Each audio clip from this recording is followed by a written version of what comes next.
Hey guys, I thought today that I would do a little post addressing balance. Fun fact about balance is unless you practice it, it starts to regress from the age of 30 on. 30.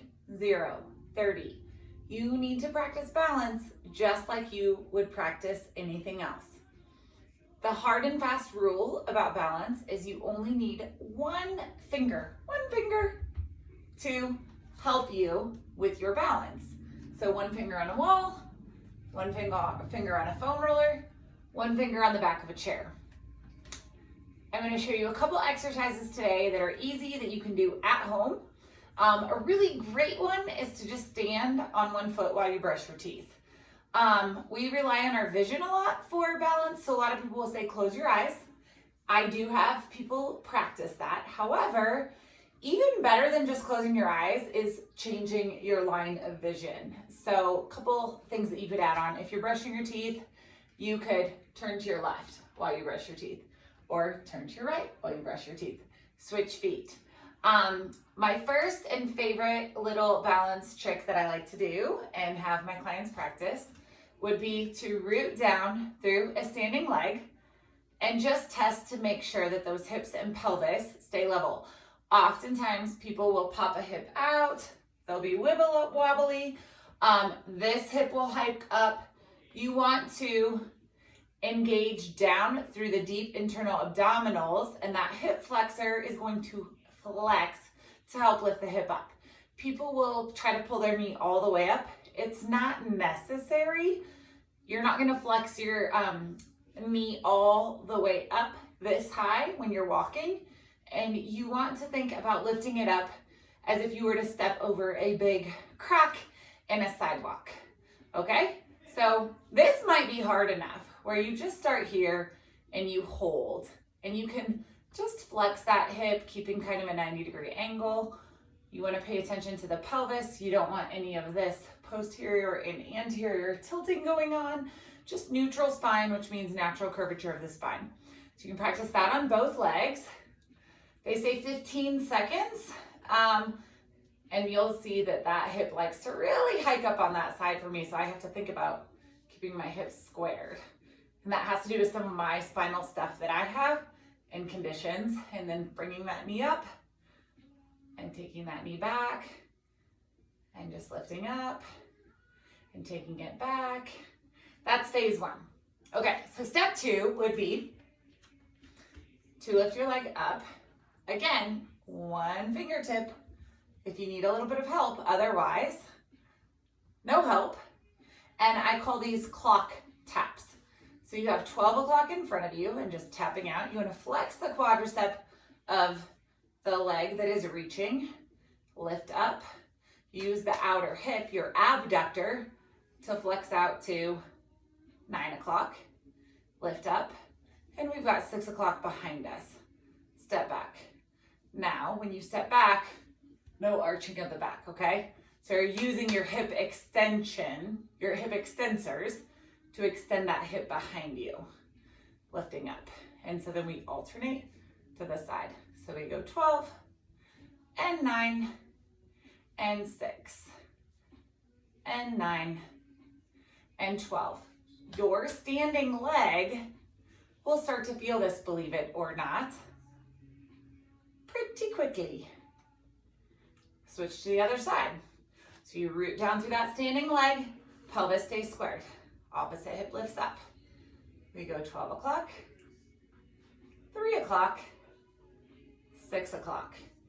One side may feel drastically different from the other. So you want to do these for about a minute.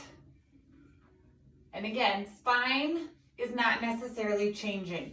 You're working the hip flexor to flex the hip or the knee up, the abductor to abduct it out to the side, hip extender to extend behind you.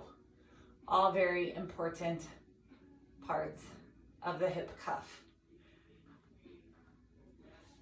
Next challenge.